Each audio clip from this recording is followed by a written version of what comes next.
Alright, so here I am, and I actually forgot to show you my process of adhering the tissue paper to my canvas. But all I did was use a foam brush and some matte multi-medium, and adhered that. So I'm showing you the process of how I adhered the tissue paper to the back of the canvas.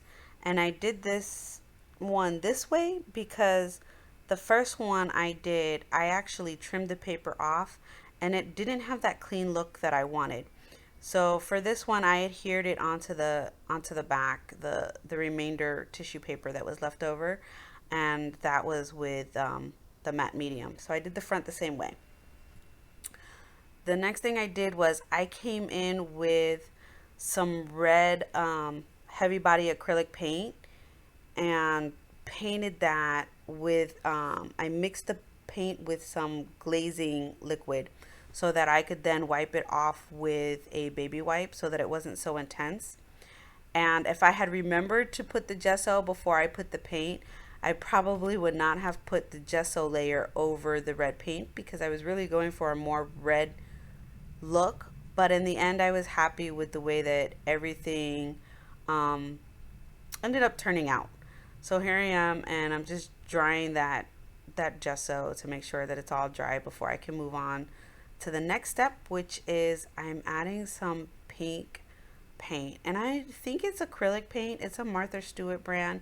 It's definitely not as expensive as the heavy body Liquitex paint, but it works well. And then again, I'm just wiping that back and trying to get some more of that red to show out here in the process. And using the heat gun again to dry between each stage so that I could get this canvas done. Then I wanted a little bit of white on here. So I literally, as you saw, used my finger and then wiped the white acrylic paint back as well, again with a baby wipe. I went through a ton of baby wipes with this canvas. Then I heard these were on sale for clearance for like $2 at Michael's. It's a Recollections brand, and I thought it was really, really cute. And then this alphabet stamp set is one of my absolute favorites. I usually stamp a lot better with this stamp set. I'm not sure what my problem was, but here I am. I'm just laying everything out, and I definitely need to go ahead and purchase a new multi-purpose tool. I love this tool for these little stickers and such, of getting them situated where I want it.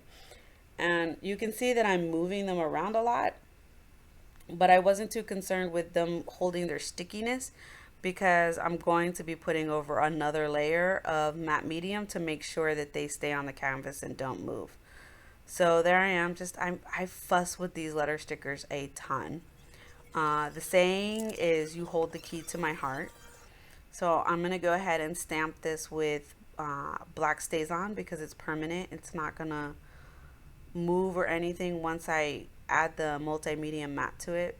A dye ink would move if I put multi-medium over it, but the StazOn, once it's dry, it's not going to move. And you're just gonna see me go through this process of stamping away.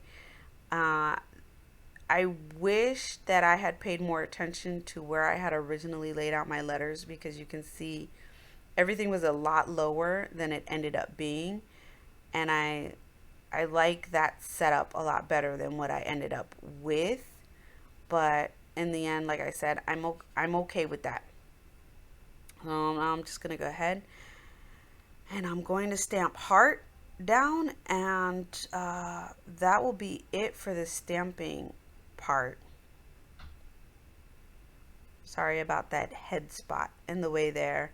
Um, Sometimes your head gets in the way so that you can see exactly what you're doing with the video.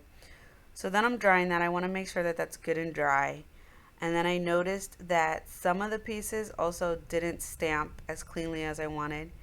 And I fidgeted with these three items over and over and over again.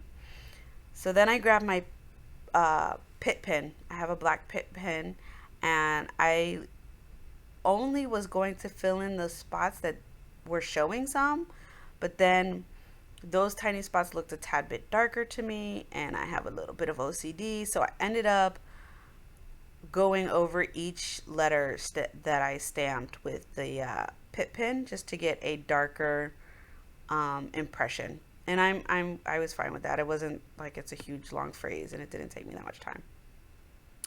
Again, drying it with the heat gun, and then I'm going to use this stencil from Simon Says Stamp that I got. I've had this for a while now, but I love this stencil, and it comes with two stencils in it. This one, and then teeny tiny heart stencil. And I use the Heidi Swapp gold texture paste to get those on. And then the reason why you don't see me drying anything with a heat gun now is because this is actually another day. I did that stencil and then it dried overnight and all day long. So it was definitely dry, and the video does not give that gold justice. That is a really, really pretty gold.